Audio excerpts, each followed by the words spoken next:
Hello guys, good morning. আপনারা কেমন আছেন? আশা করি ভালো আছেন। আমিও ভালো আছি। আর কালকে ব্লগ যাইনি বলে সরি, ঠিকমতো ব্লগ দিতে পারিনি। কারণ রয়েছে, আমি বুঝতেই পারছি আমি কোথায় আছি।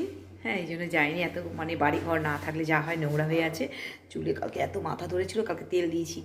চশমাটা না খুলে রাখলে মাথা ব্যথা করছে, আর বিশেষ করে পাওয়ারটাও চেঞ্জ করতে হবে, দেখতে পাই না। যাই হোক, কালকে দিতে পারিনি, তার জন্য আমি দুঃখিত। সরি চেয়ে নিলাম সবার কাছে।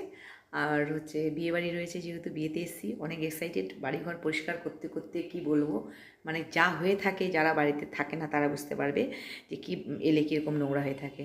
তার জন্য ব্লগ দিতে পারিনি। আজকে এই যে রান্না বসলো আমার, যাওয়া হয় একটা আলু ভাতে একটা কিছু করে খাবো। বিয়েবাড়িতে বলেছে, হ্যাঁ যাবো। আবার ওখানটায় মানে একটু এক্সাইটেড, কী করবো না করবো, সব হাতে কাজ আসছে না। কেন আসছে না? হাতে এমনিতে টেনশনে কাজ আসছে না, তারপর নেল লাগিয়েছি। হ্যাঁ, দিতে পারিনি আপনাদের যে ডানা দামা। এই জন্য আরও কী অসুবিধে হচ্ছে আমি বলে বোঝাতে পারবো না। কেমন লাগছে অবশ্যই কমেন্ট